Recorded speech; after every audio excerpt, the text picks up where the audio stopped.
Nous en sommes au 39e numéro des Technos qui démarrera d'ici quelques secondes avec évidemment le traditionnel courrier des auditeurs.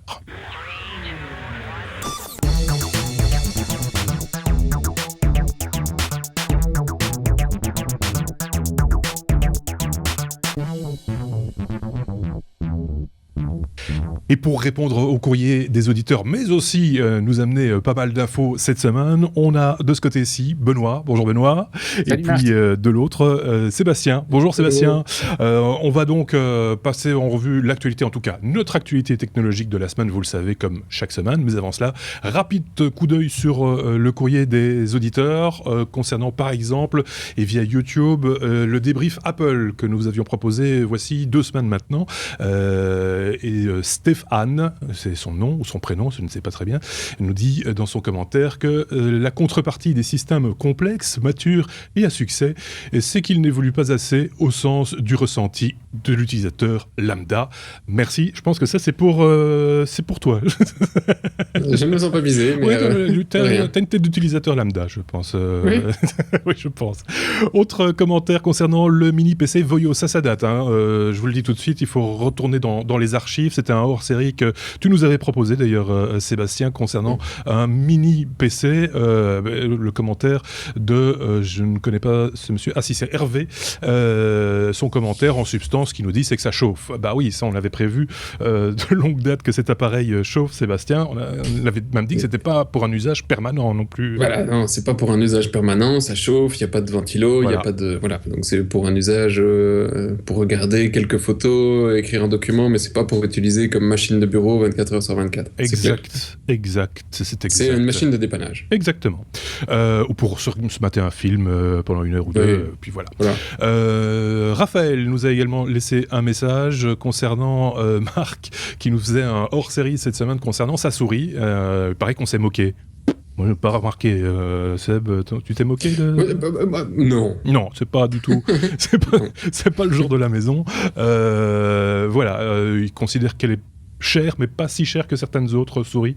Apparemment, il y en a des plus chères sur le marché. Donc, voilà. Je ne sais pas ce qu'il y avait d'autres comme commentaires. Tu avais vu quelque chose à rajouter? Non, justement, sur celui-là, on posait une question sur informaticien, parce qu'on a parlé en même temps du clavier qu'on utilisait. On avait un petit peu débordé. Et la question de l'auditeur était, c'est quoi le clavier? Et c'était un Microsoft Sculpt. Ergonomique. Voilà. Donc ça c'est fait. Réponse donnée à tout le monde. N'hésitez pas, vos commentaires sont les bienvenus toujours sous la vidéo, sur YouTube, sur le blog, sur informaticien.be, où il y a de la place pour écrire. N'hésitez pas. On essaye de ne rien rater et on en fait le rapport ici quand on ne vous répond pas textuellement directement sur le site dont il est question. On peut attaquer notre ABCDR hebdomadaire avec Benoît. Benoît, et la lettre A, c'est pour toi. Comme Apple. Comme Apple, exactement. Pour la première fois en 20 ans, Apple fabrique un truc un peu différent, si j'ose dire. Une nouvelle fonte. Voilà. Ça fait 20 ans qu'ils n'avaient plus sorti de fonte. Ils prenaient des licences sur des fontes existantes. Et je pense que ça, voilà, c'est intéressant. Et puis c'est pas spécialement. Ça montre, je pense, l'évolution des écrans. C'est-à-dire qu'ils se retrouvent dans cette situation, notamment avec la Watch.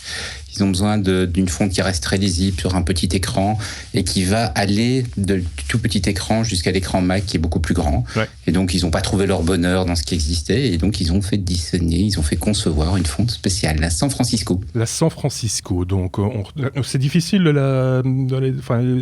a ses spécificités, mais quand on la regarde comme ça, on pourrait passer à travers. C'est un dérivé du DIN, qui est une fonte qui existe depuis un certain temps, qui est dans la famille d'Helvetica et compagnie. Donc, c'est pas, effectivement, il n'y a pas. C'est un travail sur la lisibilité sur les écrans, parce qu'il ne faut pas oublier que la plupart des fontes ont quand même leur origine dans le papier. Oui. Et donc, petit à petit, on arrive à des difficultés quand on veut les mettre sur des écrans. Des difficultés ou des facilités. Les écrans Retina, entre autres, on fait évoluer pas mal les choses aussi. On reste chez toi, Benoît, pour rester sur la lettre A également, mais plus pour les mêmes raisons. A comme architecture. Voilà.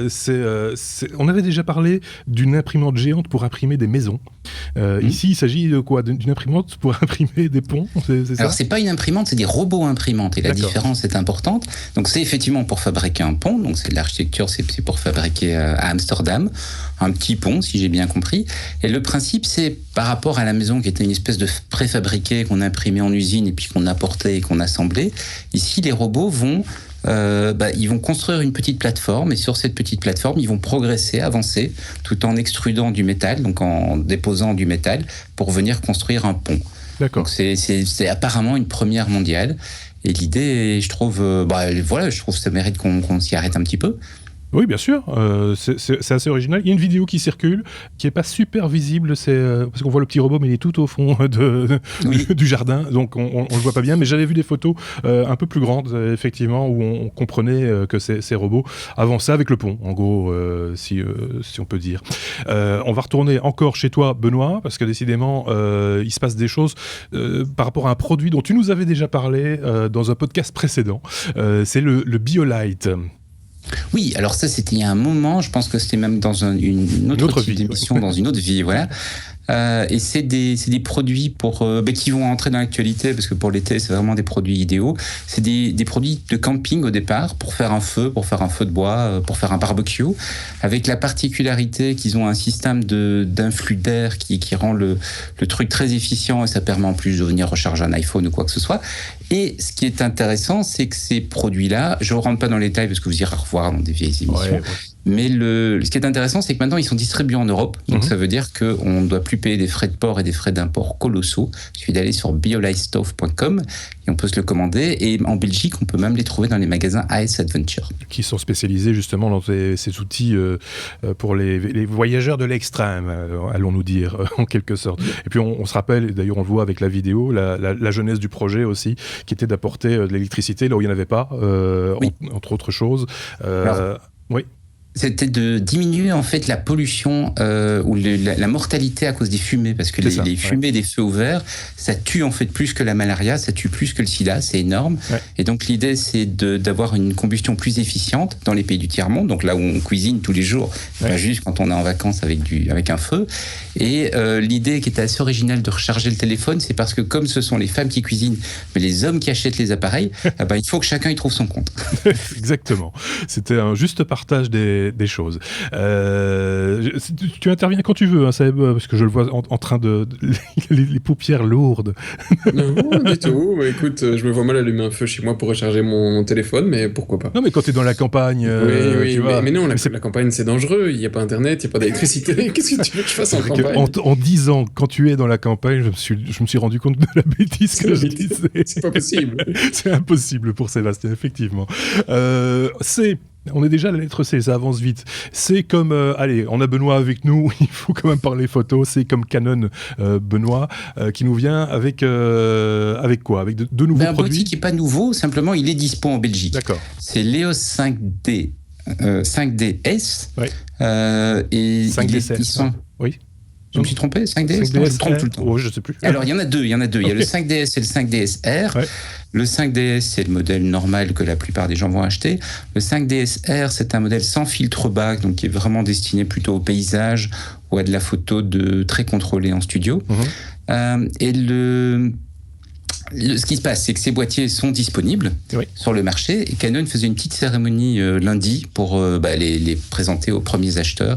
Les 10 premiers acheteurs en Belgique ont reçu leur boîtier, donc ça veut dire que si vous l'aviez précommandé et que vous l'attendiez avec impatience, ou si vous disiez tiens j'aurais bien le commander, ça y est, il est dispo. Alors c'était aussi les 10 ans du 5D, donc c'est un boîtier qui a évolué, hein. Il y a eu le 5D, il y a eu le Mark II, le Mark III et maintenant le S. Donc dans la gamme Canon, c'est un boîtier qui est important parce que c'est aussi le boîtier qui a ramené Canon sur le marché de la vidéo avec le Mark II. C'est avec lui qu'ont été tournés certains films, certaines séries TV. Et donc, voilà, c'est la dernière génération vient d'arriver. Ils l'ont annoncé en février, donc c'était il y a un bail, on l'avait quasiment oublié. Donc s'il y a des gens qui l'ont précommandé à ce moment-là, c'est bon de savoir qu'il arrive. Ils sont avec Canon et Nikon, ils se sont un peu tirés la bourre à un moment donné sur la vidéo avec ce type d'appareil. C'est encore le cas aujourd'hui, ou bien Canon fait course en tête maintenant? Je vais être méchant, mais en fait les deux ont perdu la bataille. Canon s'en sort encore un petit peu avec des caméras de cinéma professionnelles. Enfin non, là il s'en sort clairement avec des caméras de cinéma professionnelles, mais dans des gammes de prix qui sont très très élevées.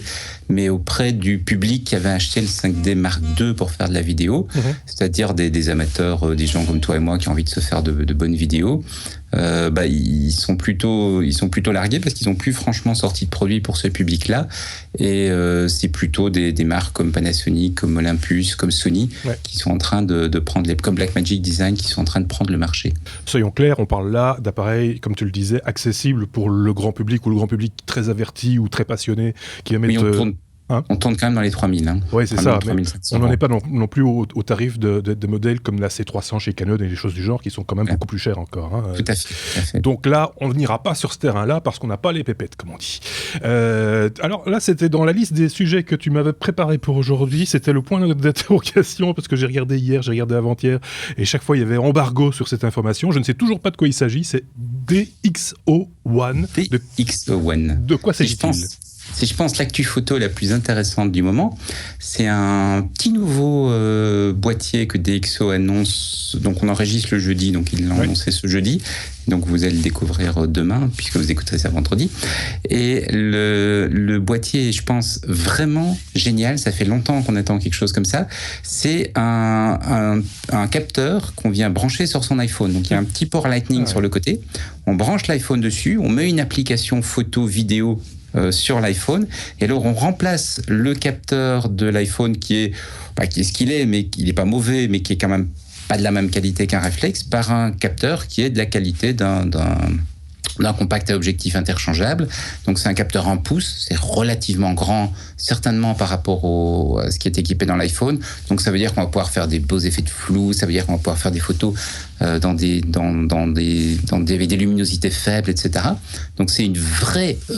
ça prend l'iPhone et ça le pousse comme ça en photo, quoi. Ça en fait un produit vraiment beaucoup plus sophistiqué. Et en même temps, ça reste petit, ça reste pas très, très encombrant. Le machin tient dans la main, on le branche sur un iPhone qui est pas très grand, donc l'ensemble est pas très très encombrant. Et DxO, c'est une marque qui travaille depuis longtemps dans le traitement des fichiers RAW. C'est une marque qui est spécialisée dans tirer vraiment des images de très bonne qualité à partir de capteurs qui sont ce qu'ils sont. Et donc, j'ai pas encore eu l'occasion d'essayer puisque le produit vient d'être annoncé. Je pense qu'on peut s'attendre à une vraie belle qualité d'image. Cet appareil est obligé d'être solidarisé avec l'iPhone. Il n'est pas autonome, il ne fonctionne pas tout seul. Alors non, dans ma compréhension, c'est bien un accessoire pour iPhone. Donc c'est la première fois que ça se fait en photo, mais ça se fait dans d'autres industries. Dans l'industrie du son, ça fait un bail déjà qu'on peut acheter des micros qu'on vient brancher sur son iPhone, et l'iPhone devient un enregistreur de qualité. C'est la même idée ici. Je mets un bon capteur photo et ça devient un appareil photo ou vidéo de qualité. D'accord. À suivre évidemment, comme on a l'habitude de dire, parce que c'est relativement atypique. Ça me fait un petit peu penser à un produit Sony qui était sorti il y a quelques temps maintenant, une espèce de gros objectif, ça ressemblait à un gros objectif qui pouvait se désolidariser aussi de l'appareil, qui là n'était pas maqué avec Apple, qui pouvait fonctionner avec Android et d'autres appareils. On est dans la même philosophie. Oui, mais avec une grosse différence, c'est que le Sony parlait en sans fil avec l'iPhone ou l'Android, mais avec l'inconvénient du coup d'avoir un délai, une latence, c'est-à-dire que entre ce que tu vises et ce que tu vois, il y a un petit délai. Et donc, pour certains types d'images, c'est pas gênant. C'est vrai que si tu fais un selfie ou quoi, bon, c'est pas grave. Pour d'autres types d'images, par contre, c'est vraiment gênant. Ça t'empêche de cadrer correctement. Et donc, ici, c'est une autre philosophie. C'est un connecteur physique. Et donc, normalement, pas de délai. C'est comme si on avait un vrai boîtier photo en main. Alors, il faut d'abord le commercialiser aux États-Unis. Tu disais qu'on allait devoir l'attendre. On va effectivement devoir l'attendre un petit peu. DxO, c'est une boîte française. Mais ils ont décidé de le commercialiser d'abord aux States. Et quand il arrivera chez nous, on s'attend à ce que ça coûte dans les 650 €. On va voir si le tarif... c'est pas excessif par rapport à un compact à objectif interchangeable. On est dans ces gammes de prix-là. Et dans la même gamme de qualité ? Sincèrement, oui. Maintenant, j'ai pas pu tester. Mais en termes de qualité de traitement d'image, d'algorithme de traitement d'image, DxO est tout à fait capable de le faire. En termes de conception de modules photo complets, ils le font pour des marques des marques d'appareils photo embarqués. Donc, a priori, ils ont la capacité pour. je vois pas a priori pourquoi la qualité d'image serait pas au rendez-vous. D'accord. Je vais plutôt me poser des questions sur l'autonomie de la batterie ou des choses pareilles. Oui, effectivement. Enfin, voilà. On a eu un peu tendance, ça s'est calmé un temps, et là, ça revient. On s'est calmé sur les accessoires liés justement à l'iPhone, enfin à tous les iPhones, hein, parce qu'il y a des accessoires, il y en a eu en audio, en vidéo, en photo, comme on le vient de voir. Et le problème qui était chaque fois éludé, c'était le problème de la capacité de la batterie. Là, le problème va se reposer, mais on verra comment il va être solutionné. Benoît, on va encore rester chez toi et on va sortir à un moment donné de ce tunnel visuel, mais on va d'abord parler un peu lumière avec un éclairage de sécurité qu'on espère livrer pour les temps d'hiver. C'est peut-être pas vraiment utile là maintenant tout de suite, mais quand il va commencer à faire plus sombre en fin de journée, ça pourrait dépanner pas mal de monde apparemment. Tout à fait, c'est un Kickstarter, donc c'est un produit à financer par les utilisateurs. Et le projet, c'est une lampe pour vélo qui a la particularité d'éclairer devant, comme toutes les lampes vélo, mais qui éclaire également le sol et donc qui te donne une meilleure visibilité latérale. Ouais. Ça veut dire que quand tu arrives à un tournant ou quoi, un croisement, le risque c'est toujours qu'un automobiliste qui arrive par l'autre côté ne te voit pas, parce que la lampe est éclairant devant, il ne va pas nécessairement te voir. Et là, l'idée, c'est d'avoir une nettement meilleure visibilité latérale. Le mec qui construit ça s'appelle Des Burn, c'est un Anglais expatrié en Australie, et c'est quelqu'un qui construit des systèmes d'éclairage pour des voitures. Donc je pense qu'il est... Enfin, quand tu vois son CV, il a l'air d'être très compétent en matière d'éclairage. Ah, mais c'est assez malin, parce que c'est vrai qu'en plus de voir correctement, ce qui est quand même important, mais c'est d'être vu également quand on est sur un deux roues, et que là, du coup, on peut pas te louper. Hein. C'est clair qu'il y a de la lumière sur les côtés, il y a de la lumière devant. Pour peu qu'on a un bon feu rouge à l'arrière, on pourrait te prendre pour un ovni, quoi. Mais c'est d'une efficacité redoutable, c'est bien malin, en tout cas. Je ne comprends pas qu'on n'y avait pas pensé plus tôt, cet éclairage, on va dire vertical, pour un deux roues, parce que ça paraît tellement évident quand on voit les images que voilà, c'était une bonne idée, quoi. C'est en ça où c'est vraiment le côté innovant de Kickstarter, où tu as des bonnes idées qui seraient difficiles à vendre traditionnellement, parce que par les circuits classiques, on va dire mais ça intéressera personne, etc. Et là, le créateur se lance tout seul. Il raconte d'ailleurs, c'est assez amusant parce qu'il a l'habitude de concevoir des lampes, mais pour d'autres marques. Et donc, il raconte que cette interaction directe avec les utilisateurs, ça lui fait vraiment plaisir parce qu'il a des retours que d'habitude, voilà, il n'a pas, quoi. Donc, c'est assez amusant. Alors, comme c'est un Kickstarter, le produit aujourd'hui, il existe sous forme de proto, et clairement, je pense quand on lit le CV et tout, on voit qu'il y a de la compétence et de la capacité à l'amener sur le marché. Mais on ne sait pas encore, on ne peut pas être sûr de quand il va arriver. Il annonce août. Donc, août-septembre, ça devrait être pas mal parce que c'est au moment où on commence à avoir besoin d'éclairage. Ouais. Bon, est-ce qu'il va tenir vraiment ses dates ? Ça, on ne sait pas encore trop. En même temps, sur ce genre de produit, c'est innovant dans sa conception, mais c'est pas non plus, c'est toujours que des ampoules et de l'électricité. On imagine bien que c'est tout à fait réalisable. Comme il y a certains autres produits, on peut se poser des questions. On a vu des drones extraordinaires, par exemple, où on se posait clairement la question de savoir si ça allait fonctionner ou pas. Ici, c'est une grosse lampe de poche un peu intelligente. Ça devrait fonctionner, quoi. Fonctionner, oui. Par contre, les problèmes, c'est toujours dans la production. C'est-à-dire que c'est toujours, on va faire des moules, et puis on avait compté qu'on allait faire le moule en 2 semaines, et puis on se rend compte que ça prend 6 semaines, et le produit, il prend un mois de retard, quoi. Effectivement. Mais merci. Patient sur Kickstarter. Oui, c'est ça. C'est toujours la même chose avec Kickstarter et avec tous les sites de crowdfunding, de manière générale. Il y en a d'autres. Allez, on va parler avec... Oui, Sébastien, il a levé son... J'ai une remarque. Ah. Je me suis réveillé. Voilà, je fais pas de vélo, mais j'ai quand même regardé Kickstarter parce que ça je connais. Ouais. Et attention, le projet il ne reste plus qu'une petite semaine et il n'est pas encore. Il n'est pas financé encore. Il n'est pas encore financé, donc c'est pas encore sûr que le gars il va pouvoir faire sa petite lampe de vélo. Non. Parce qu'il doit avoir 80 000 $, il en est toujours qu'à 70 000. Donc il y a encore du chemin à faire. On sait depuis combien de temps il est dessus sur Kickstarter ? Parce que s'il a accumulé cette somme en 3 mois, c'est plutôt plié pour la semaine. Ça, c'est une excellente question, mais ça, je sais pas. Donc voilà. Je le vois pas sur la première page. Ça, ça aurait été une information intéressante. Mais ça, j'ai pas. Voilà. Il y a quelques jours, il a publié la tendance et le graphe que Kickstarter publie pour le créateur de projet en disant à ce rythme-là, vous allez réussir, vous n'allez pas réussir, qui montrait qu'il devrait arriver au-dessus des 80 000 sans grande difficulté. C'est vrai, là, on ne sait pas encore s'il va avoir. C'est vrai que quand on met un projet en œuvre sur Kickstarter, on a ce genre de statistiques à disposition pour savoir si on est dans une tendance positive ou si c'est en train de s'écrouler, et il y a encore moyen de se récupérer derrière en termes de communication, etc., de prototypage éventuellement pour prouver que son projet peut tenir éventuellement la route. Sébastien, on va te rejoindre. J'ai trouvé. Il s'est lancé le 25 mai. D'accord. Donc ça fait 2-3 semaines. Ouais. Ça va, il reste une semaine et il reste moins de 10%. C'est jouable. C'est serré, mais c'est jouable. Peut-être qu'avec notre aide, pourquoi pas, si vous avez besoin d'une lampe intelligente pour votre vélo, allez sur Kickstarter. Vous avez 10 000 balles. Voilà, aussi. Google, on va parler, parce qu'on est à la lettre G, du coup. G comme Google, Seb. Alors, Kodi est enfin sur le Play Store. Alors, il faut que tu nous rappelles quand même, au minimum, ce que c'est Kodi. Kodi, alors les gens connaissent pas encore très bien Kodi, mais ils connaissent beaucoup mieux le nom précédent de ce truc, c'est XBMC. D'accord. Donc, XBMC, c'était le logiciel pour pouvoir regarder vos jolies vidéos, photos éventuellement et musique sur votre télé grâce à des solutions dont Marc à l'époque a fait déjà de très très longs reportages. Oui. Donc classique, on prend vos séries, ça regarde, on peut avoir les sous-titres, ça peut aller chercher plein d'infos sur le web. Le truc est génial pour celui qui aime un peu la télé, un peu pas la télé, mais plutôt les films et les séries. Qui aime les médias. Les médias. Et donc aujourd'hui, si vous voulez utiliser Kodi sur votre PC, votre box Android ou que sais-je encore, vous devez...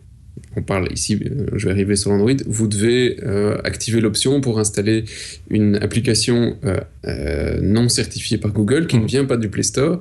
C'est pas forcément des plus faciles pour Monsieur Tout le Monde, et donc ça limite un petit peu la diffusion de Kodi. Et donc ça y est, je ne sais pas pourquoi ils en sont restés aussi longtemps en dehors du Play Store, mais ils ont enfin décidé de mettre Kodi sur le Play Store. Et donc, dorénavant, il suffira simplement d'aller sur le Play Store et de chercher le petit Kodi pour pouvoir l'installer sur votre box. Donc, Monsieur Tout le Monde pourra facilement enfin installer ça. Donc, c'est une bonne nouvelle. Et surtout, pour les mises à jour, ce sera plus facile aussi parce que j'avoue que Marc et moi, on l'utilise et on n'est pas toujours ni très à jour sur nos versions, ni très... Parce qu'il faut aller sur le site, il faut vérifier qu'il y a une mise à jour. Enfin, tu vois, c'est un peu pénible. Il n'y a pas de mise à jour, il n'y a pas de système de mise à jour pseudo-automatique du genre on pousse sur un bouton pour valider et puis ça se met en route tout seul. Non, là, tu dois aller chercher tu dois aller sur la page, tu dois trouver le lien pour l'APK, tu le télécharges, tu dois aller dans les préférences de sécurité, tu dois retrouver ton téléchargement et puis quand le truc est installé, c'est un one-shot. Ouais. Alors, Kodi avait une petite bannière en dessous qui te permet de savoir qu'il y a une nouvelle mise à jour et en te balançant quelques news, mais bon, la plupart des gens laissent le truc pisser. Donc voilà, c'est une bonne nouvelle. Comme on aime bien le truc, je voulais le souligner. Tant mieux. On reste chez toi, Seb, et on reste à la lettre G comme Google. Google qui a un ultimatum de 15 jours, mais pourquoi donc ? Alors, ça c'est un truc dont on vous a parlé il y a déjà de très longs numéros du podcast, mais c'était celui-ci, où effectivement Google s'est fait condamner en Europe parce qu'il ne laissait pas aux gens la possibilité d'être oubliés. C'est-à-dire, je ne sais plus qui exactement avait eu le problème, mais il avait été condamné à une chose dont on ne veut plus rien savoir, et quand il recherchait son nom sur Google, il y avait toujours cette information, alors qu'il dit, mais non, voilà, ça fait 5 ans, j'ai purgé ma peine, j'ai envie d'être oublié. Ouais. Et donc il a attaqué Google en justice, il a gagné, et Google a, quand on recherchait en France, et je pense que c'était un espagnol, oui, il me semble, quand on recherchait son nom, le truc avait disparu effectivement en Europe.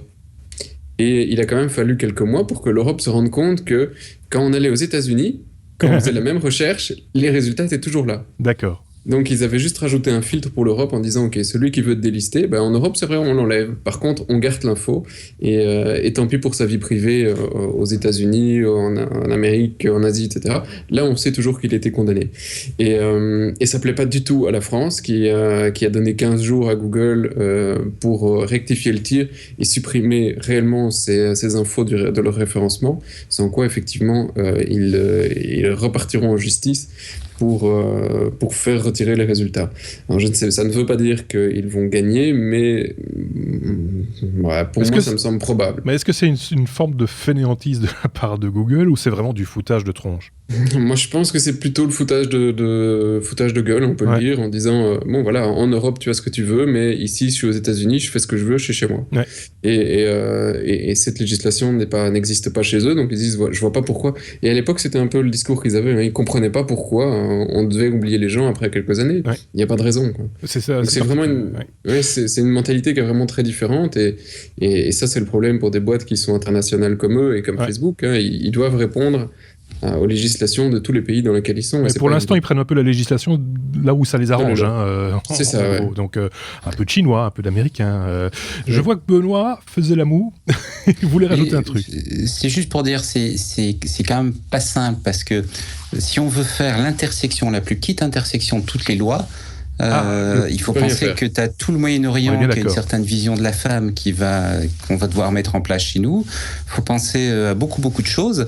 La vision qui est de dire on applique les lois et les références culturelles du territoire où on sert le produit. Moi, ça me paraît pas idiot, parce que j'ai pas envie que certaines lois nord-coréennes, par exemple, ou d'autres viennent s'appliquer chez nous. C'est peut-être effectivement le plus malin dans ce qui est de la loi en elle-même. Le plus petit common dénominateur ne sera pas démocratique, je pense, de toute façon. Donc, mais dans l'application, par contre, ça c'est différent. Oui, par contre, ici, je suis quand même pas. Bien sûr, je préfère comme Benoît qu'on ait le plus de liberté possible et qu'on utilise. Si on va dans le dénominateur le plus commun chez tout le monde, on n'aura que dalle sur Google. Par contre, ici, on parle de données qui concernent des Européens. Et les Européens ont une certaine protection vis-à-vis de leur vie privée. Et effectivement, si ça concerne des données qui viennent de sites européens et qui concernent des Européens, je vois pas pourquoi on ne pourrait pas effectivement ici appliquer la législation européenne sur ce qui est stocké chez Google. Donc voilà, c'est un peu, ça peut être un très long débat. Bon, oui, effectivement, on ne va pas le faire ici, pas maintenant. On n'a pas le temps. Mais on vous en reparlera si effectivement il a obtempéré ou si effectivement. Il passe en justice. Ça va devenir compliqué à partir du moment où on doit faire appliquer une loi, d'aller vérifier dans chaque pays, voir si elle a été réellement appliquée. Enfin, c'est complètement démentiel, quoi. On reste toujours chez toi, Seb, et toujours à la lettre G. Décidément, du côté de Google, il y a des choses à dire, en particulier concernant, encore une fois, le Play Store et Android cette fois. Oui, alors c'est quelque chose qui ça fait déjà quelques années maintenant que Google, quelques années, au moins plus d'une, donc quelques, parce que Android n'est quand même pas si vieux que ça, finalement. Mais non, c'est vrai. Mais que Google a commencé à migrer ses applications qui fourguaient avec Android vers le Play Store. Alors on avait déjà eu l'agenda, si vous vous souvenez, où l'agenda effectivement posait problème à l'époque. Si tu voulais une mise à jour, pas de bol, tu devais attendre la mise à jour d'Android. Et donc ils ont décidé de sortir l'agenda, de le mettre sur le Play Store et de permettre ainsi à tout le monde d'avoir la mise à jour, y compris sur des vieilles versions d'Android. Et bien ils continuent ce mouvement avec une application qui, pour moi, je suis assez étonné de la retrouver sur le Play Store, c'est l'horloge. Effectivement.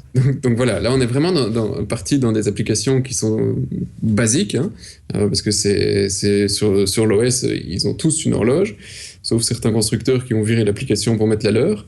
Et maintenant, effectivement, Google laisse mon horloge avec mes alarmes, mes machins. Donc l'application en elle-même n'a rien d'extraordinaire, juste qu'elle utilise du matériel design et compagnie, et qu'elle est dispo pour Android 4, même si c'est prévu pour des designs qui sont sur le 5. Mais voilà, ça c'est la tendance de Google, et s'ils continuent à dépouiller comme ça le système, au final il restera l'OS de base et toutes les applications seront disponibles sur le Play Store. Ce qui est une bonne possibilité pour eux pour les mettre à jour, parce qu'ils avaient des problèmes avec le web browser qui faisait partie intégrante de l'OS. Donc tout ce qui était fenêtre pour regarder une page web dans les applications. Et ils ont décidé aussi l'année passée de sortir cela pour mettre dans le Play Store, et ça leur a permis de pouvoir sortir des fixes plus facilement, donc des correctifs en cas de bug, en cas de faille et compagnie.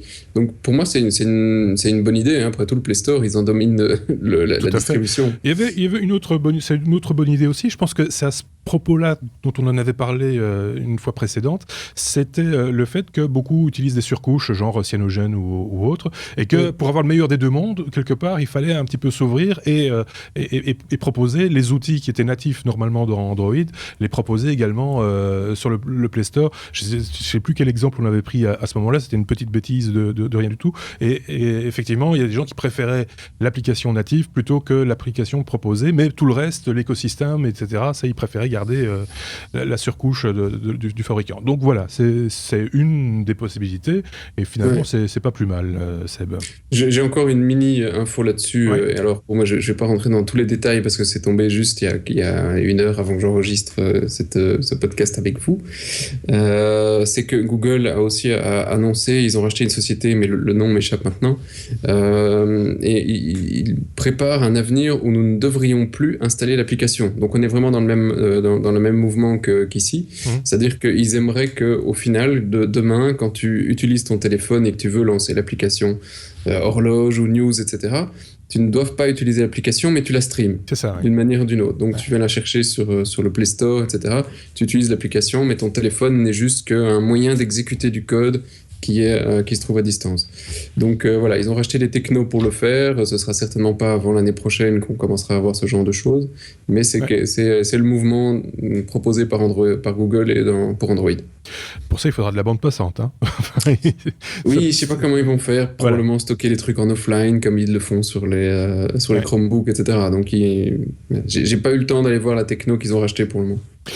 Ok, on a fini avec Google cette semaine. On retourne chez Benoît, à moins que tu aies quelque chose à rajouter par rapport à cette technologie de l'avenir, Benoît. Non, ça me fait juste penser que petit à petit, ils vont arriver à reconstruire le web, en fait. Peut-être. Ça y ressemble. C'est du site web, en fait. Hein, tu visites, ça me met une appli. C'est pas bête, effectivement. Aider de l'HTML5 en plus, on peut faire de belles choses. Benoît, on peut faire de belles choses aussi, par exemple, pour faire des gants. Ça s'appelle comment ? Zachiz ? C'est un gant clignotant, c'est ça. Voilà, alors c'est une idée marrante, parce qu'on a de plus en plus comme ça d'objets qui mêlent de l'électronique à du quotidien et des objets électroniques qu'on va porter sur soi.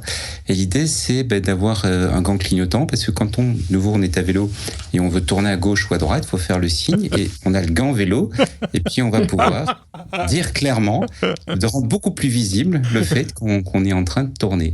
Ouais. Et je trouve que c'est malin bête. Comme tout, parce qu'il y a plein de gadgets actuellement qui essaient de mettre des clignotants sur des vélos, et ça a l'inconvénient que c'est pas un geste traditionnel. Non. Quand on met un clignotant sur la barre de vélo, donc les gens ne comprennent pas derrière. Ouais. Et l'avantage du gant, c'est qu'on va pouvoir faire le geste qu'on a l'habitude de faire, et en même temps on le rend plus visible, notamment le soir. Précisons pour la majorité de nos auditeurs qui sont auditeurs justement et n'ont pas l'image, qu'en fait le gant est surmonté entre guillemets de LED clignotantes, de petites LED, et donc quand on tend le bras la nuit, on voit le bras, enfin en tout cas on voit les LED. Et donc, oui, il faut serrer les doigts. Hein. Et donc quand on serre les doigts, il y a un petit interrupteur. Ouais. Et donc, si on serre les doigts, on a les LED qui s'allument. Et donc voilà, il en faut deux. Il y a un petit circuit électronique, il y a tout ça dedans. Donc l'idée est très sympa, je trouve. Le reproche que je lui fais un petit peu, c'est la finition du gant qui est pas exceptionnelle. Ouais. C'est plutôt un gant d'été, donc c'est un gant style gant vélo, c'est-à-dire que t'as pas les doigts. Ils sont pas fermés au-dessus, donc ça, première proche, parce que moi j'aime bien des gants. J'aime bien des gants normaux, quoi. J'aime pas tellement les vêtements vélo d'ailleurs. Voilà. Je trouve que c'est pas très pratique, mais bon. Et alors la finition du produit est un petit peu moyenne. Tu as par exemple à l'emplacement, parce qu'il faut remplacer la pile évidemment de temps en temps. Ouais. Et à l'emplacement, il faut remplacer la pile. Je sais pas si on va le voir à l'image, pour ceux qui auront l'image. C'est fini, un petit peu léger. Le circuit est visible, mais il n'est pas très beau, il n'est pas très designé. Donc, bon, c'est un chouette concept, mais je trouve que les finitions sont pas exceptionnelles. Maintenant, si ça rend le truc plus sûr, ça vaut certainement la peine d'y regarder. Ouais. Maintenant, ceci dit, on aurait pu très bien faire des gants réfléchissants, tout simplement, non ? C'était pas plus simple. Enfin oui, mais en même temps, si on avait fait des gants ça existe peut-être, je ne sais pas. Je pense que ça existe. Moi, je trouvais que l'idée parce qu'on voit des projets comme ça maintenant de vêtements avec de l'électronique, etc. Je trouve que là, on est sur une idée qui est simple, et qui a une utilité. Alors quand t'en vois beaucoup, tu les regardes et tu dis, à quoi ça va servir ce machin ? Ouais. Donc au moins, c'est pour ça que je me suis dit ça vaut la peine d'en parler. Je vois Sébastien qui n'est pas convaincu, mais il fait pas de vélo non plus. je ne fais pas de vélo. Enfin si, j'en ai un, mais il a beaucoup pris la poussière dans mon garage. Donc, mais un jour il va sortir, je vais peut-être je gonfle les pneus. Donc il graissait la chaîne aussi. Il graissait la chaîne peut-être. C'est vrai que ça doit faire 4-5 ans qu'il traîne là.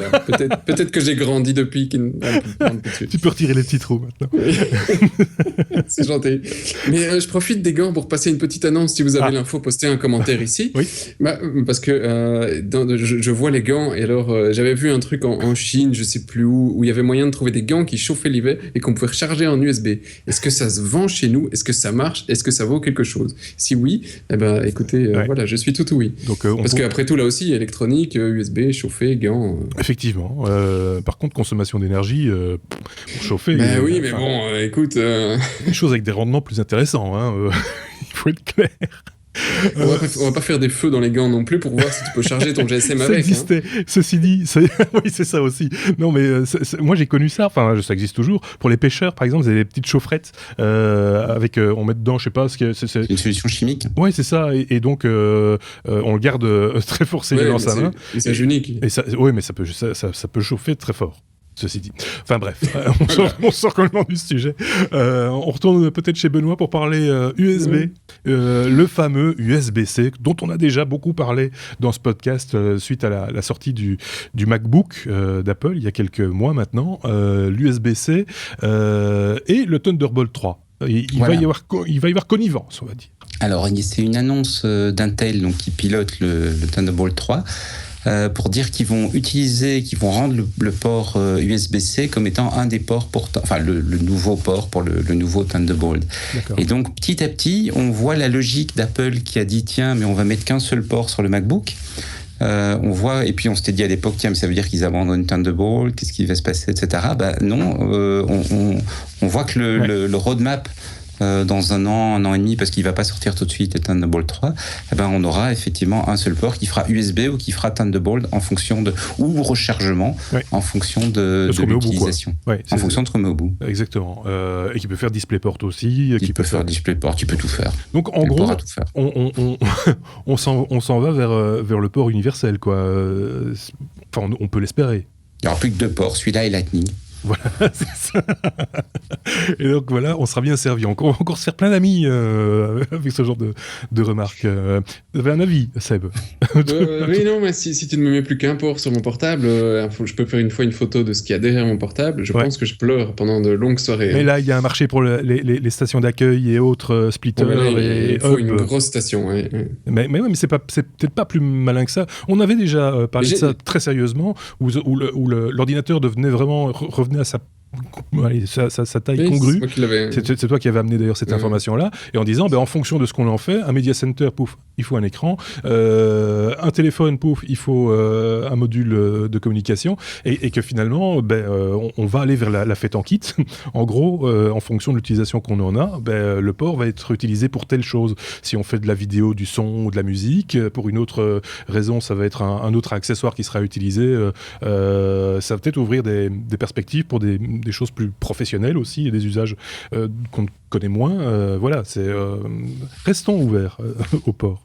Oui, Benoît. Juste pour dire, le fait qu'il y a un seul port sur le MacBook, je pense que c'est une question de taille, donc on peut imaginer des machines avec plusieurs ports, rassure-toi Seb.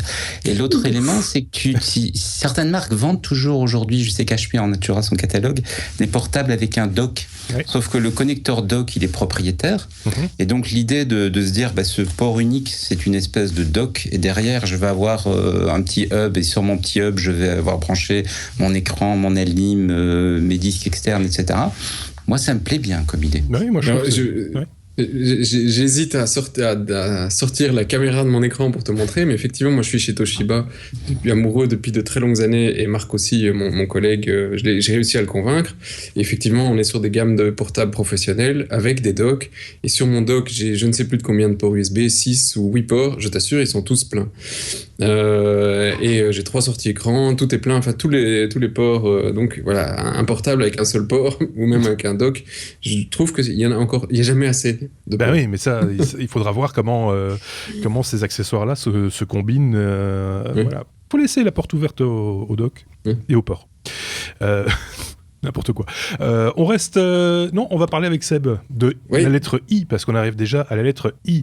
Il y a beaucoup de lettres dans notre alphabet cette semaine. I comme Internet. Oh là là. I comme... Oh non. Oh non, il m'a pas fait ça apparemment. Sébastien, on parle d'Amazon qui va suberiser, c'est ça ? C'est ça. Et alors j'aurais pu le mettre dans les A, mais bon, j'avais pas envie. Donc... Donc on est dans les I comme Amazon. Oui, c'est ça. Voilà. Et en fait, Amazon, ils nous ont sorti déjà pas mal de trucs ces derniers mois pour la livraison. Ils ont essayé de sortir les trucs par les drones. Alors, bon, le drone, c'est pas encore, même s'il y a des autres demandes d'autorisation en cours, c'est pas encore demain la veille qu'on aura ça en Europe. Ils ont essayé de faire des trucs avec Uber. Je trouve que c'est pas idiot du tout, mais on est pas encore loin d'avoir un truc mondial là-dessus aussi. Ils ont essayé avec les Yellow Cab, donc les taxis aux États-Unis, à New York, je pense, les Yellow Cab. Oui. Pour en tout cas ceux qui veulent de la livraison le jour même, avec Amazon Prime Now. Et bien maintenant, ils sont en train de se lancer apparemment dans la livraison par le particulier. D'accord. C'est-à-dire que donc ce sera monsieur et madame tout le monde qui vont aller chercher ton colis chez Amazon et qui vont faire la route pour te l'apporter. Alors d'après Amazon et d'autres, ça permettrait de réduire le coût de la livraison qui serait pour le moment en train d'exploser. Grâce au commerce en ligne, en tout cas aux États-Unis. Et donc voilà, demain, ce sera peut-être ta voisine qui t'apportera ton colis avec le grand sourire. Moi, je trouve ça plutôt pas mal, très honnêtement.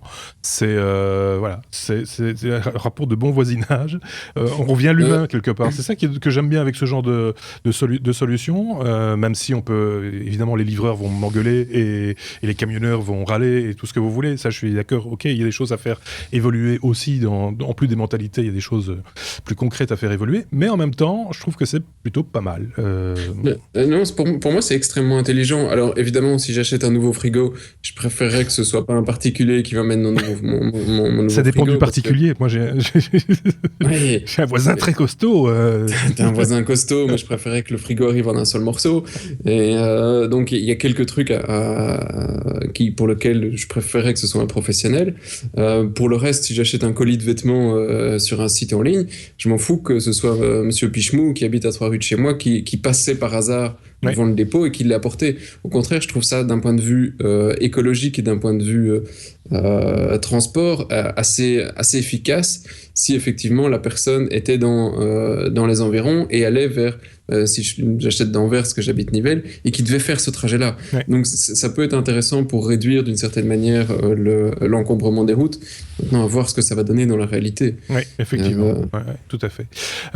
Mais c'est une bonne idée, quand même, j'insiste un peu lourdement. C'est une excellente idée, mais il y a déjà des trucs qui existent, et je sais plus, il y avait un site belge, malheureusement j'ai oublié le nom, je suis désolé pour eux, qui proposait que Monsieur Tout-le-Monde fasse de la livraison de colis pour tout type de société, pas que pour Amazon. Et si évidemment ils avaient un succès moindre que ce qu'Amazon peut arriver sur le marché et imposer là-dessus. Ouais.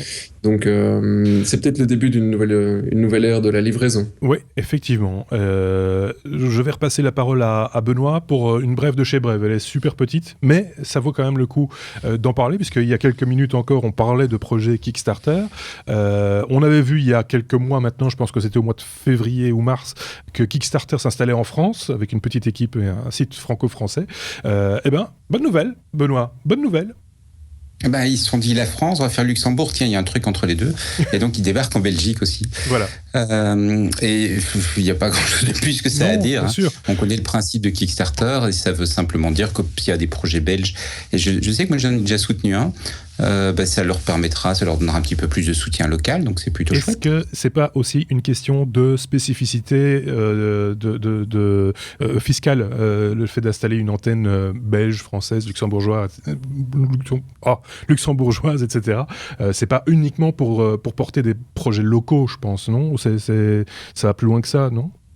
Les projets ne sont pas locaux, je pense pas que c'est une question de faire des projets. Comprenons-nous bien, il n'a pas fallu attendre l'arrivée de Kickstarter en Belgique pour pouvoir soutenir des projets Kickstarter. C'est une offre par rapport aux créateurs. Ouais. Donc c'est d'abord c'est quand même encore récent ce genre de choses. On est d'accord. Il y a beaucoup de gens qui ne savent pas, qui ne connaissent pas, qui auraient peut-être des idées intéressantes, mais qui n'en ont pas entendu parler, et notamment dans tout ce qui est, si tu regardes sur Kickstarter US, il y a énormément de projets culturels qui sont proposés.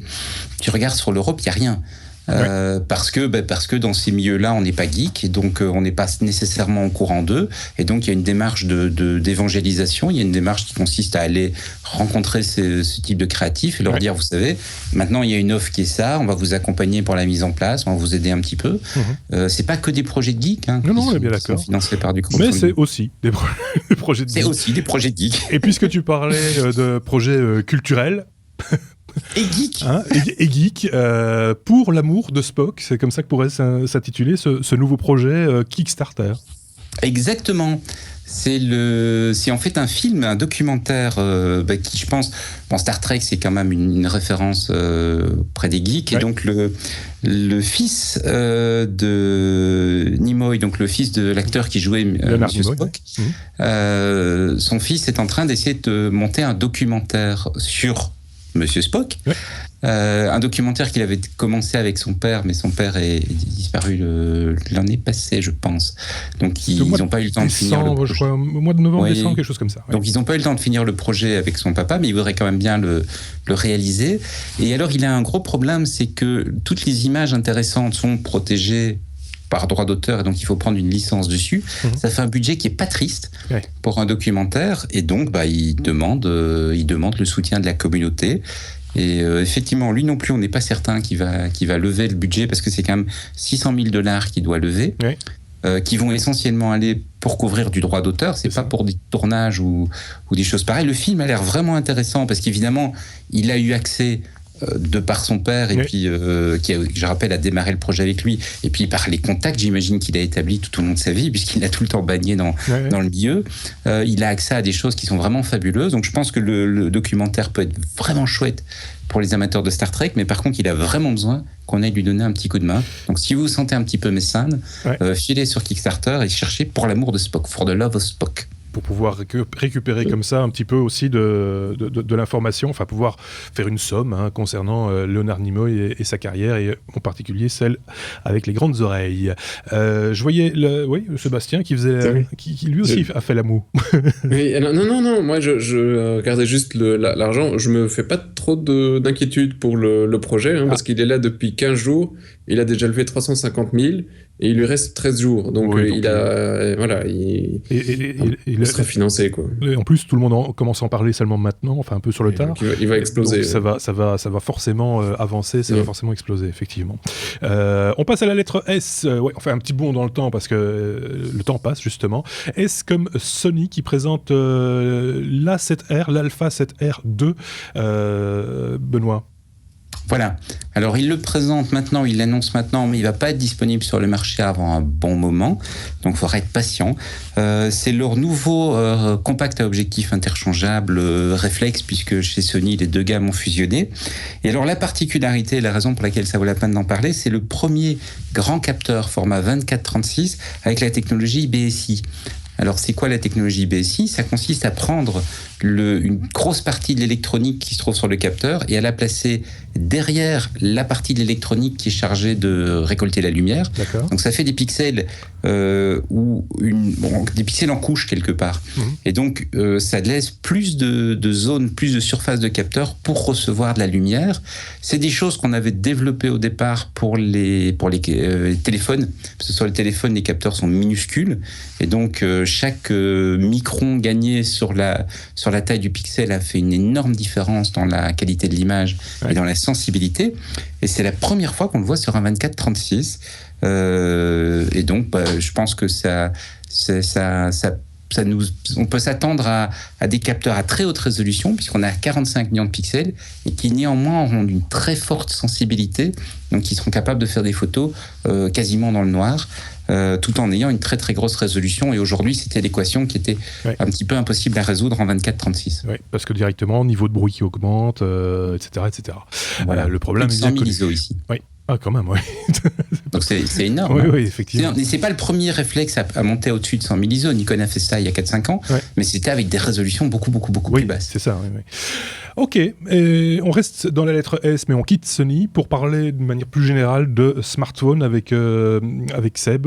Smartphone, un nouvel écran encore plus mince, c'est possible? Voilà, oui, et donc tant mieux, on aura plus de place pour l'appareil photo pour Benoît. Donc effectivement, Sharp, qui n'est pas le dernier à proposer des innovations au niveau des écrans, il a déjà fait beaucoup participer à ce qu'on a aujourd'hui comme techno. Et il est d'ailleurs le fournisseur, enfin le développeur des écrans des iPhone 6 et 6 Plus. Donc voilà, c'est pas les derniers, hein. Et bien, ils ont annoncé une nouvelle techno qui permettrait de n'avoir qu'une seule couche pour et l'écran et la détection du tactile. Donc pour le moment, c'est 2 petites couches, mais si on n'en fait plus qu'une petite couche, ben, ça fait une petite couche en moins. Donc ils ont réussi à trouver une techno pour le faire. Ça permettrait quand même de réduire sensiblement la taille de nos téléphones encore. Et alors, à combiner à ça une des annonces qu'ils ont faites, mais on l'a probablement zappé ici dans le podcast, il y a déjà un petit temps, je pense que c'était fin de l'année passée, où ils permettaient de faire des écrans avec le form factor qu'on voulait, donc la forme qu'on veut. Si on veut un écran en étoile, un écran en rond, un écran en machin, ils peuvent le faire. Donc ça laisse la porte ouverte à pas mal d'innovations possibles dans les écrans. Donc on n'en est pas peut-être que nos écrans tels qu'on les connaît aujourd'hui ne sont pas à la fin de leur évolution. On peut aussi penser que ces écrans peuvent servir à autre chose que du smartphone, parce qu'un smartphone en étoile ou rond, je vois pas trop l'intérêt. Un autocollant, ce serait génial. Mais un écran autocollant en étoile, par exemple, pour coller à l'arrière des gants de Benoît, ça pourrait être pas mal. Oui, ou pliable, ou pour les vêtements, ou moi je rêve d'avoir un portable qui effectivement quand je l'ouvre je puisse déplier mon écran, parce que c'est génial, j'ai un tout petit portable 13 pouces, donc c'est extrêmement portable, mais parfois je me dis que j'aurais envie d'un écran un peu plus grand dessus pour une demi-heure pour travailler, et c'est pas possible. Donc effectivement il y a des technos qui pourraient arriver si on avait il y a encore plein de choses à inventer. Ou encore plus mince pour le rouler et le fumer par exemple. Voilà. Cette semaine c'est pas Sharp. Non, ça va pas être Sharp. Asus voulait racheter HTC, c'était dans l'air du temps cette semaine, puis finalement ça s'est pas fait. Voilà, t'as presque tout dit, hein. Donc le boss d'Asus a dit on va racheter, mais bon, c'est peut-être qu'on va racheter, et HTC dit non, en fait, non, nous on n'a pas envie. Et là, je sais pas, le patron on a des images de, je sais pas, c'est le patron de quoi, d'HTC? Ça, c'est le patron d'Asus. Ah, d'Asus. Et donc lui, il était très content en disant c'est génial, on va acheter Asus, mais en fait, voilà, il était souriant, il était très positif. Et pour le moment ça se passe assez bien pour HTC, donc voilà, HTC n'a pas l'air d'être demandeur d'être acheté. Affaire à suivre, parce que c'est pas en général ce qu'on dit dans la presse n'est pas forcément toujours ce qui se passe dans la réalité derrière, donc il n'est pas impossible que peut-être Asus rachète HTC ou qu'HTC rachète Asus.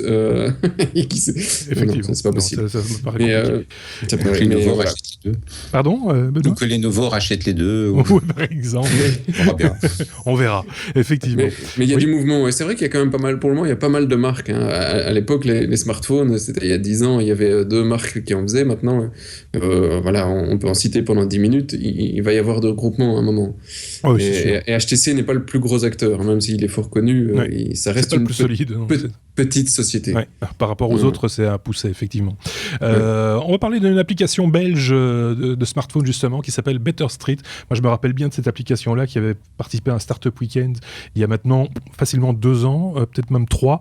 J'avais reçu son créateur à l'époque dans une autre vie, dans un autre podcast. Cette application progresse et s'installe dans certaines communes. Il faut d'abord rappeler, Sébastien, à quoi sert Better Street? Alors, Better Street, ça sert à dire qu'il y a un gros trou dans votre rue. En gros, oui, c'est ça. Ou des déchets clandestins, ou machin, ou quoi aux caisses. Alors, c'est issu d'un autre mouvement anglais ils sont largement précurseurs pour nous là-dessus. Et effectivement, ils rapportent à tour de bras, et ensuite la commune a accès à ces informations et est notée sur le fait que elle n'a pas encore réparé le trou que tout le monde a dit qu'il y avait dans la belle route. Ouais.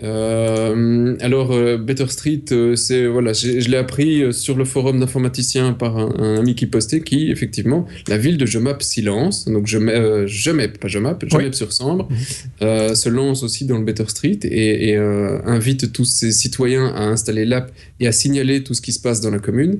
Il y a d'autres communes en Belgique qui l'utilisent, hein, si vous allez voir, il y a pas mal de rapports sur Nivelles, sur Fleurus, c'était sur le modèle, Bruxelles. c'était la volonté du créateur, c'était d'aller trouver les communes avec ce risque qu'une commune, tous les 7 ans, ça change de décideur et que donc forcément les choses sont régulièrement remises sur la table. Oui, alors ça a l'air effectivement quand même pas mal développé quand on regarde la carte globale sur la Belgique. En Wallonie, en Flandre, il y a quasi rien comme rapport et comme donc là il y a quand même encore du boulot à faire. Ouais. Mais comme on est un podcast francophone, donc on a quand même plus de chances d'être entendu en Wallonie. Donc je me suis dit, il y a moyen. Voilà, effectivement. Et sans doute qu'il doit y exister des équivalents en France parce que c'était une tendance à un moment donné, ce genre d'applications qui ne sont pas faites pour faire de la délation, parce que de temps en temps on entend ce genre de choses. C'est juste pour signaler des problèmes, soit des problèmes d'incivilité dans les pires des cas, mais souvent des problèmes simplement un arbre est tombé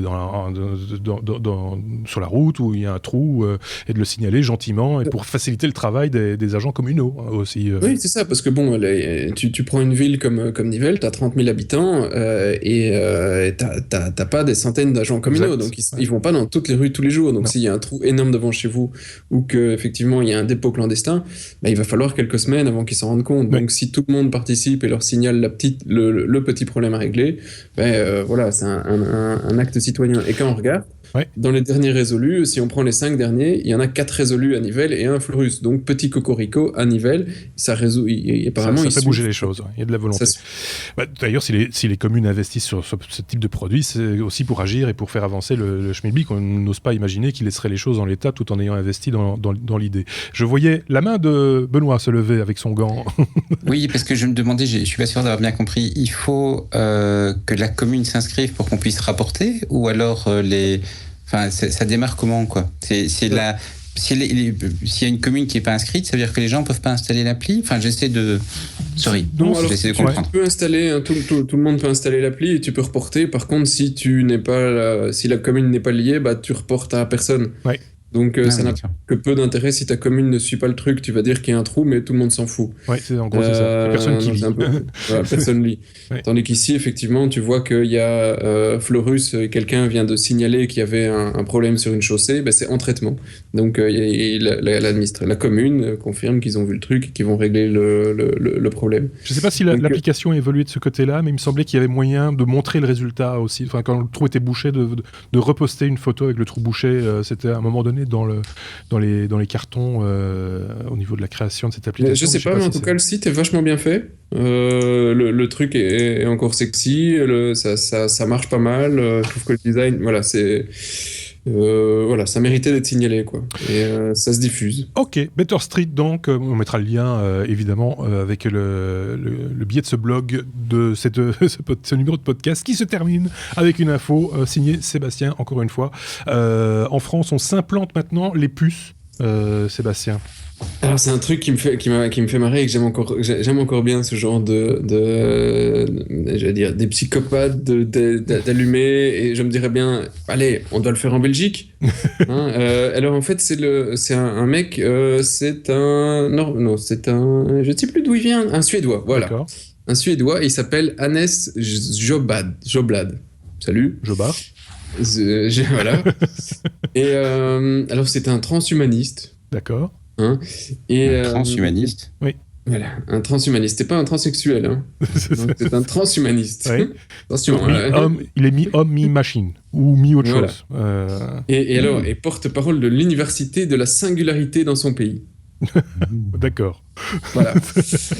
Non, et alors le gars a trouvé sur Indiegogo il y a un certain temps une puce NFC qu'on pouvait mettre sous la peau. Et il s'est dit, bah tiens, moi j'ai envie d'essayer, mais pour pouvoir mettre cette puce sous la peau, bah, il faut que ce soit fait proprement, quoi. Et donc que ce soit fait par un tatoueur ou un mec qui un chirurgien, par stérile, un chirurgien, et qui fasse ça proprement. Il dit, bah, après tout, on fait ça sur les animaux depuis longtemps.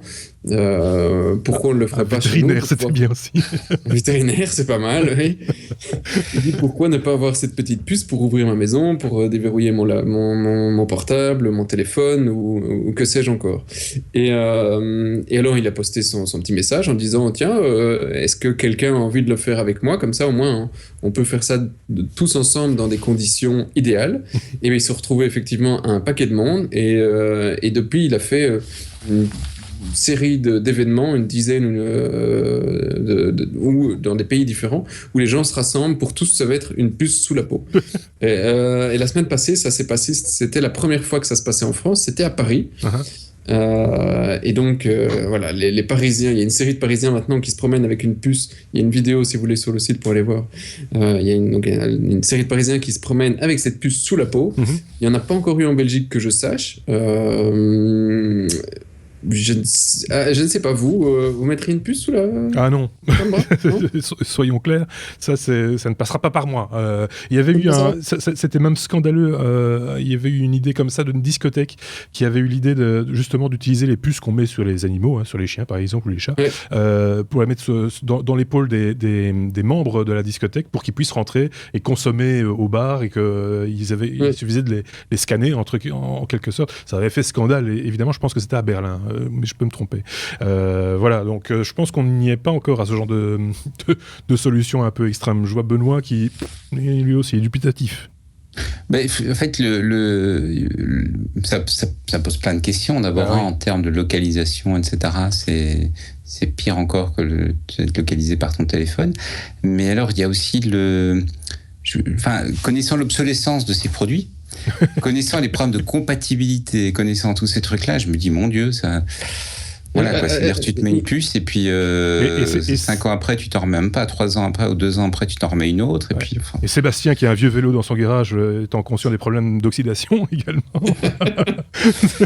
Et non, mais le pire, c'est que les mecs y ont déjà pensé. Hein. Ils se sont dit, il n'y en a aucun dans le groupe qui veut garder une puce obsolète dans son bras. Donc, ils ont tous déjà programmé le fait de un jour l'enlever pour en mettre une nouvelle. D'accord. Ok.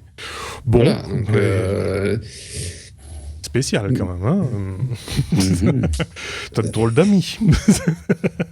Bon, c'était la dernière info de cette semaine. On a bien fait le tour et on a été un petit peu long, mais c'est pas grave. C'était le 39e numéro des Technos avec plein d'infos à l'intérieur. Je tiens à signaler qu'on répondra positivement à une demande qui nous avait été faite par le courrier des auditeurs et là, en l'occurrence d'une auditrice, concernant les caméras IP, les caméras connectées D-Link. Le hors-série s'en vient très vite, la semaine prochaine, ce lundi. Donc ne le manquez pas et s'en suivra toute une série de hors-série consacrée à la domotique. Donc à suivre tout cet été, donc on ne vous lâche pas, on sera là. Merci Benoît.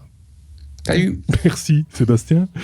Bonne soirée. Passez une très très bonne semaine. À bientôt, au revoir. Merci.